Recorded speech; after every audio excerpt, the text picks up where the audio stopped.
काजल अभी छत पर से कपड़े उतारकर नीचे आई ही थी कि देखा ननद पायल आई हुई है और हाल में बैठी हुई थी। अभी परसों ही तो आकर गई थी, आज फिर आ गई।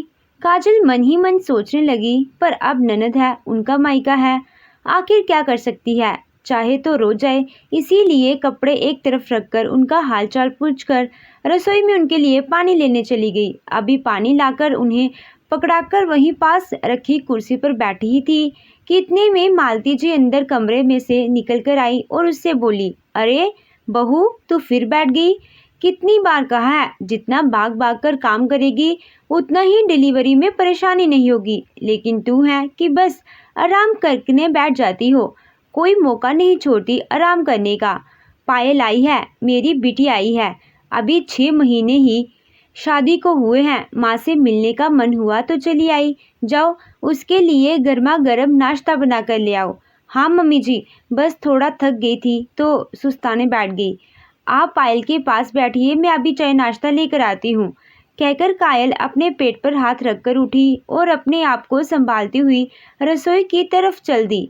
मालती जी वहीं अपनी बेटी पायल के पास आकर बैठ गई। उधर रसोई में चाय बनाते बनाते काजल के दिमाग में बस यही घूम रहा था कि नवा महीना क्या लगा है, बिल्कुल भी आराम करने को नहीं मिलता। पैर भी सूजकर गुब्बारे की तरह हो चुके हैं। ऊपर से आजकल ननद रानी घर के बहुत चक्कर लगाने लगी है। शादी के 6 महीने हुए पर हर हफ्ते मायके यहाँ धमकती है। अब इनकी रोज रोज सेवा करूं, ऐसी हालत में तो काम नहीं हो रहा है। सांस फूल रहे, ऊपर से सासू माँ को दिखता नहीं, बस किसी भी समय डिलीवरी हो जाएगी, पर मुझे तो एक पल आराम नहीं है। बड़बड़ाते हुए काजल पोहा और चाय बनाकर ले गई, हाल में अपने ननद के सामने रख दिया। यह क्या भाभी, अभी आपका बच्चा होने वाला है, तब तो हम लोग आपकी खूब सेवा करेंगे, तो उससे पहले आपको भी तो सेवा करनी चाहिए हमारी। यह क्या पोहा बनाकर ले आई हो? बहू, बेटी सही कह रही है, तुझे तो पता है उसे बिल्कुल पोहा पसंद नहीं है। जा, उसके लिए पनीर के पकोड़े बनाकर ला।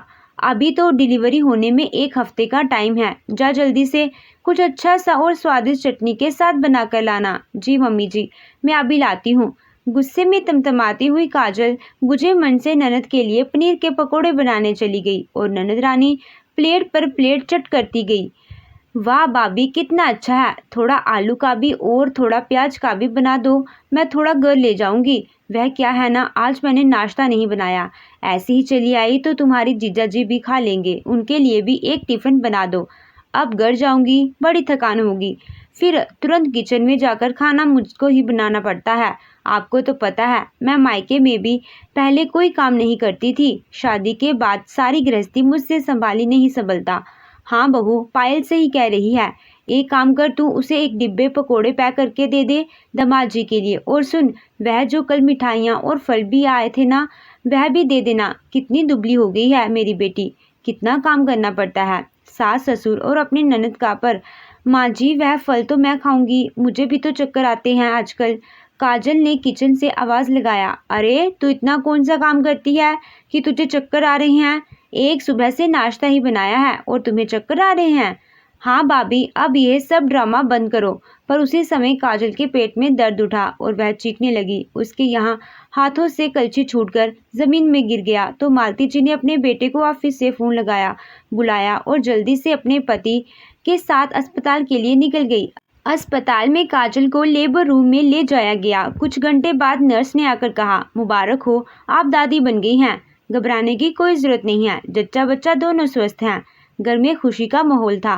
काजल के ससुर जी भी खुश हुए। मुबारक हो मालती, तुम दादी बन गई और मैं दादा। जी हाँ, पर जिम्मेदारियां तो मेरी बढ़ गई, आपका क्या है, अब तो बहू कोई काम नहीं छुएगी, सारा काम तो मुझे। उफ मालती, ऐसे शुभ घड़ी में क्या शुभ बोल रही हो?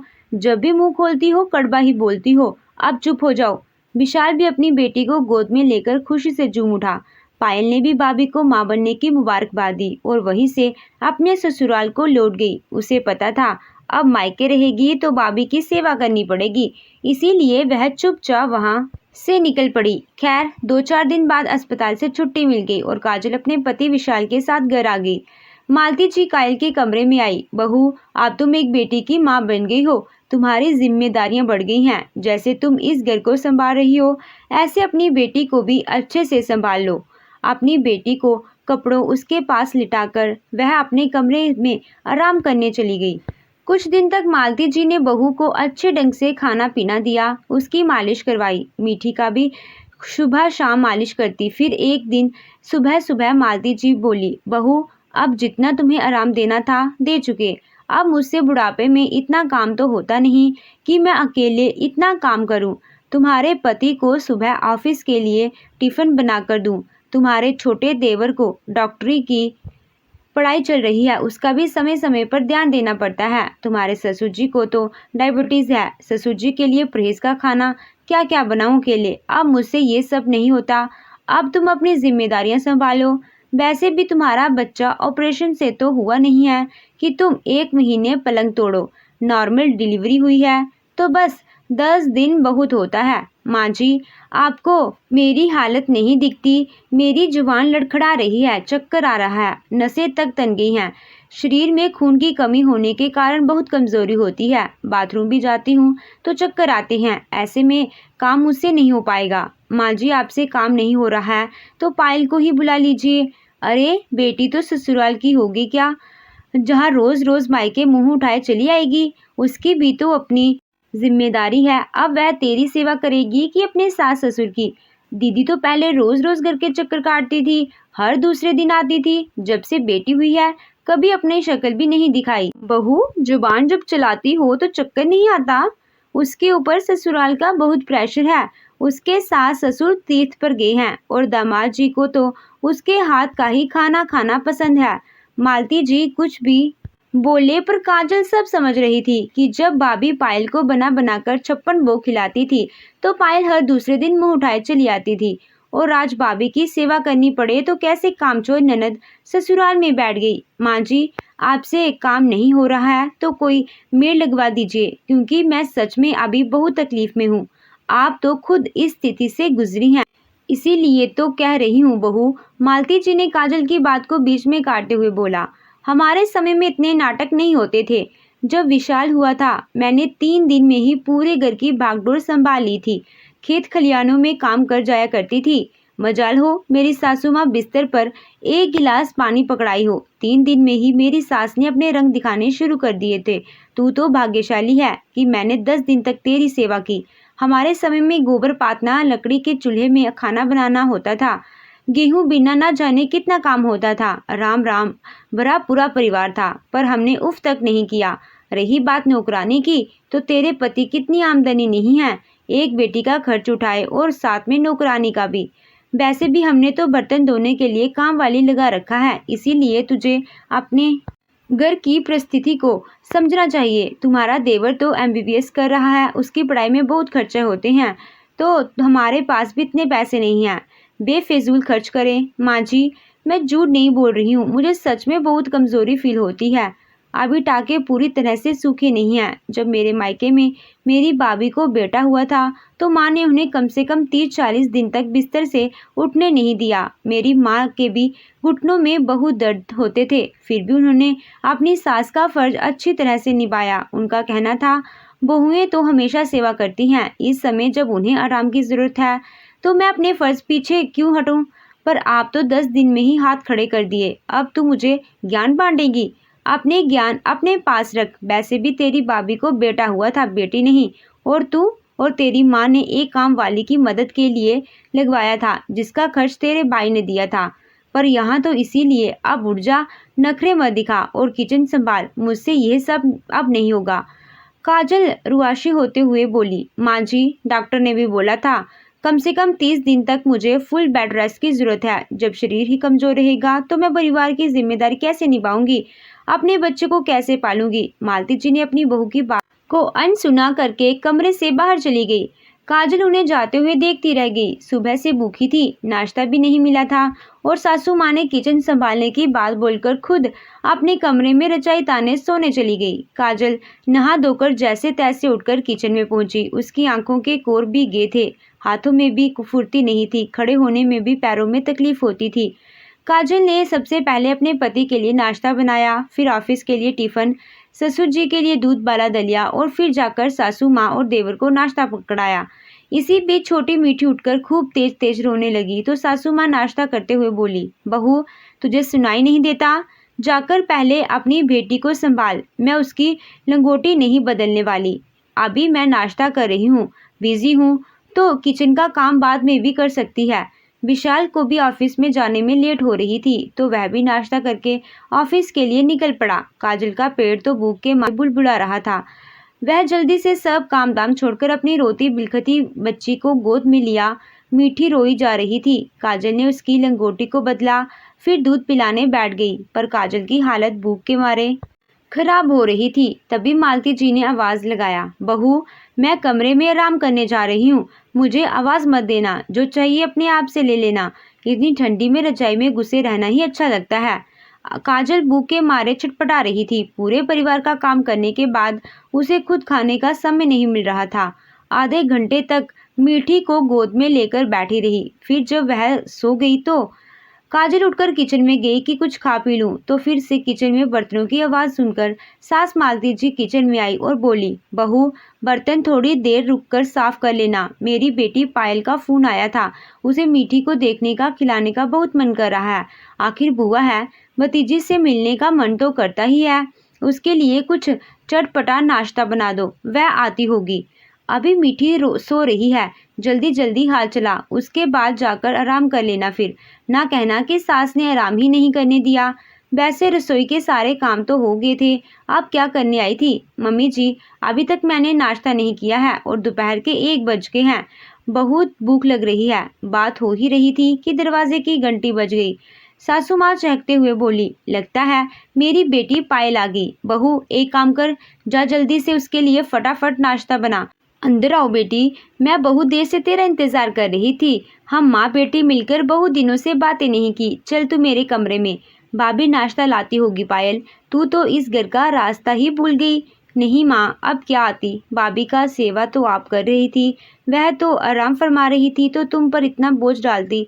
हाँ बेटी तेरी बात 16 आने सच है। इस भयंकर ठंड में मैं पूरे 10 दिन उस महारानी को बिठाकर खिलाया है, बहुत थक जाती थी। फिर मैंने आज सुबह बोला, अब तुम बिस्तर से उठो और काम पर लग जाओ, मुझसे काम नहीं होने वाला। काजल ने सारी बातें सुन ली थी, उसे बहुत बुरा भी लग रहा।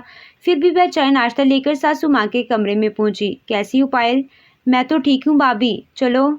अच्छा हुआ आपने अपनी जिम्मेदारी संभाल ली। 1 घंटा ही बीता था कि फिर से मीठी की रोने की आवाज आई। लगता है मीठी उठ गई है, मैं अभी आती हूँ। वह अपने बच्चों को गोद में लेकर चुप कराने लगी। फीडिंग कराया तो मीठी सो गई। जैसे ही पलंग पर लेट आया, मीठी फिर से रोने लगी। काजल बार बार उसे चुप करा के सुलाती, लेकिन वह पलंग पर जाते ही उठ जाती। उसके रोने की आवाज से मालती जी और पायल काजल के कमरे में पहुंची। क्या हुआ बहू, एक बच्चा नहीं संभाल पा रही हो? इतना क्यों रो रही है? माँ जी पलंग पर सुला रही हूँ तो रोई जा रही है, गोदी छोड़ती ही नहीं है। तो ठीक है, माँ जी की गोद में बच्चे को अच्छे से नींद आती है, उसको लेकर बैठी रहो। क्या काम ही है, सारे काम तो हो गए हैं। माँ जी 2 बजने को है, मुझे बहुत तेज भूख लग रही है, भूखे मारे चक्कर आ रहे हैं, अभी तक कुछ खाया पी भी नहीं हूँ। आप मुझे एक थाली खाना ही लाकर दे दीजिए। मालती जी गुस्से में अपने दोनों हाथ कमर पर रखते हुए बोली, बहू तुम मुझे ऑर्डर देगी क्या? हमने बच्चे नहीं संभाले, बताया तो था। मेरी सास एक काम नहीं करती थी, मैं बच्चों को गोदी में लिए किचन में जाती और अपना खाना लेती थी। तुम भी गोदी में उठाते हुए किचन में जाओ और अपना खाना निकालो। पायल भी व्यंग कसते हुए बोली, हाँ भाभी अपना काम तो खुद करना पड़ता है, मैं भी अपनी सासू माँ से एक भी काम नहीं करवाती हूँ। काजल गोदी में अपने बच्चों को संभालते हुए किचन में चली गई और खाना लेकर खाने लगी तो सासू माँ किचन में भी टपक पड़ी। मालती जी कहने लगी, मेरी बेटी पायल को बहुत भूख लगी है, 1 रोटी हो तो दे दो। माँ जी सिर्फ 3 ही रोटियां बची हैं, मेरी भूख से हालत खराब हो रही है। मीठी को गोद में पकड़े पकड़े 1 रोटी भी बना नहीं सकती, तीनों रोटियां मुझे ही खानी है। बहू इतनी रोटियां खाओगी, अपना शरीर देखा है, पेट आगे से निकला हुआ है, पूरा शरीर फूलकर गुब्बारा हो गया है। इतना खाना ठूस ठूस कर खाओगी तो मेरे बेटे का मन इधर उधर भटकने लगेगा। अपने फिगर का ध्यान रखो, ऐसा करो तुम पानी पीकर पेट भर लो। इतना कहकर वह रोटी के डिब्बे से 1 रोटी लेकर पायल को खाने को दे देती है। काजल आधा पेट खाना खाए भूख से छटपटाती रह गई। पेट तो उसका भरा नहीं था, पर अब उसका शरीर जवाब दे चुका था। जो टांके लगे थे उसमें भी बहुत जलन हो रही थी। काजल चुपचाप अपने कमरे में गई और बिस्तर पर पड़ते ही उसे नींद आ गई। दूसरे दिन रविवार था। काजल देर तक सोती रह गई। विशाल के ऑफिस की छुट्टी थी और ससुर जी को भी दुकान नहीं जाना था। देवर भी परीक्षा देने के लिए शहर से बाहर गया था। काजल देर से उठी तो मालती जी और पायल दोनों कमरे का दरवाजा पीटने लग गए। काजल ने दरवाजा खोला। बहू, यह क्या? जब से बच्चा हुआ है तुम तो अपने आप को कहीं की महारानी समझ बैठी हो। बिस्तर पर पड़ी रहोगी तो घर का काम कौन करेगा? अरे विशाल की ऑफिस की छुट्टी है तो हम माँ बेटी भी पेट में ताला लगा ले। चाय पानी के लिए कब से इंतजार कर रहे हैं। उसका पति विशाल भी माँ और बहन के तेज आवाज से उठ चुका था, पर उसने काजल के पक्ष में कुछ नहीं कहा। सुबह सुबह सास ननद के उलझने से काजल की आंखों में आंसू आ गए। सास क्या कम थी कि पायल भी सुनाने में कोई कसर नहीं छोड़ती। वैसे भी मीठी ने काजल को रात भर सोने नहीं दिया। उसे बुखार जो था इतना कुछ सुना दिया। पति ने साथ देने की बजाय उसने भी चुप्पी साध ली। सासू माँ के कमरे से जाते ही काजल ने अपने पति विशाल से बोला, आपको भी कुछ दिखाई नहीं देता? अपनी बेटी की जिम्मेदारी अकेली मेरी है, यह आपकी बेटी नहीं है। सब घरों में परिवार के सदस्य मिलकर काम करते हैं, एक दूसरे का सहयोग करते हैं, और यहाँ 10 दिन के बाद ही किचन के सारे परिवार की पूरी जिम्मेदारी मेरे कंधों पर डाल दी गई। माँ अकेली ये सब कैसे करूँ? मेथी को बुखार हो गया है, मम्मी जी कोई हेल्प नहीं करती, ऊपर से पायल भी आ गई है। तो विशाल ने कहा, पायल तो 2-3 दिन में अपने ससुराल चली जाएगी, कितना काम ही होता है एक व्यक्ति के आने से। और माँ ने बोला है कि बच्चे संभालना माँ की जिम्मेदारी होती है। मैं तो ऑफिस से खुद थका रहा आता हूँ, मैं तुम्हारी क्या हेल्प कर पाऊंगा? एक दिन तो छुट्टी मिलती है मुश्किल से, एक तो ऑफिस का टेंशन रहता है, ऊपर से तुम भी रोना धोना लेकर बैठ गई। मुझे अभी अपने दोस्त के घर जाना है, यह सब तुम ही संभालो, मुझसे कोई उम्मीद मत करना। कहते हुए विशाल टॉवल लेकर बाथरूम जाने लगा। तो आप भी कान खोलकर सुन लीजिए, यह बात याद रखिएगा, मैं कभी नहीं भूलूंगी कि आपके परिवार ने मुझे कितना रुलाया है, मेरा शरीर खराब किया है। इससे अच्छा होता मैं अपने मायके चली जाती और 1 महीना आराम से सेवा करवा लेती, मुझे इतनी तकलीफ तो नहीं होती। माँ बनने की अच्छी कीमत अदा कर रही हूँ इस घर में, हर समय ताना सुनती हूँ और भूखे पेट रहती हूँ, बस सबकी जी हजूरी करने में लगी रहती हूँ। अब तो काजल ने दृढ़ निश्चय कर लिया, वह किसी की कोई हेल्प नहीं कर लेगी। अपनी बीमार बेटी को दवा पिलाया और उसको सुलाकर किचन में काम करने चली गई। भागते भागते किचन में काम किया और जब भी मीठी रोती किसी को आवाज़ ना लगाती कि मम्मी जी बच्चा पकड़ लीजिए या नैपी चेंज कर दीजिए, वह खुद काम छोड़कर आती। कुछ दिन बाद किचन में ही पालना एक किनारे रख दिया, बच्ची को संभालते संभालते खाना बनाती और वहीं बैठकर दूध पिलाती। बस शाम को ससुर जी दुकान से आते तो पोती के साथ खेलते, उसके लिए खिलौने लाते। दादा का प्यार मीठी को भरपूर मिल रहा था, पर दादी बुआ और पापा के प्यार से वह मासूम बच्चे अभी भी वंचित थी। समय बच्चों में कब बीत गया काजल को पता ही नहीं चला। छोटी सी मीठी अब बड़ी हो गई थी, 2 साल की हो गई। फिर एक दिन जब हॉल में सब लोग बैठकर नाश्ता कर रहे थे तो उनकी बेटी पायल का फोन आया, माँ मैं अपनी डिलीवरी के लिए मायके आना चाहती हूँ, मेरे बच्चे की हालत नाजुक है, खून की कमी बताई है डॉक्टर ने। ऐसे में कोई अपना ध्यान रखने वाला होगा तो ही बच्चा और जच्चा से ही रहेंगे। मेरी सास से मेरी बिल्कुल बनती नहीं, तो वह मेरी सेवा नहीं करेगी। मालती जी बोली, अपने घर आने के लिए भी बेटियों को इजाजत लेना पड़ेगा क्या? पायल ऐसी हालत में ज्यादा चिंता मत कर, हम सब है ना, तू चलिया, तेरी भाभी है, मैं हूँ। अब तू मीठी भी तो 2 साल की हो गई है, तेरा सब कुछ अच्छे से हो जाएगा, हम सब तेरी जिम्मेदारी संभाल लेंगे, तुझे भरपूर आराम मिलेगा। ससुराल में कौन बहू का करता है, जो तेरी सास करेगी। हाँ माँ, मैं आज ही घर चली आती हूँ। पायल जब घर पहुंची तो उसके माता पिता और विशाल सब खुश हो गए, पर काजल के चेहरे पर कोई खुशी नहीं थी। वह बस अपनी बेटी में ही बिजी रहती, उसी के साथ मस्ती करती रहती। 2-4 दिन बाद पायल ने एक प्यारी सी बेटी को जन्म दिया। घर के सारे सदस्य अस्पताल पायल की बेटी को देखने पहुंचे, पर काजल नहीं गई। जब 5 दिन के बाद पायल को अस्पताल से छुट्टी मिली, मालती जी बोली, बहू तुम मामी बन गई हो, तुम्हारी जिम्मेदारी है कि ननद और उसकी बेटी का सेवा करो। पायल कम से कम 2 महीने तो बिस्तर पर आराम करेगी, बहुत कमजोर है। डॉक्टर ने खून की कमी बताई है तो उसके लिए सूप जूस का समय पर प्रबंध कर देना। तुम्हें तो इस चीज का अनुभव है कि कैसे एक बच्चे की माँ का ध्यान रखना चाहिए, उसके खाने पीने का सब जिम्मेदारी तुम्हारे ऊपर है।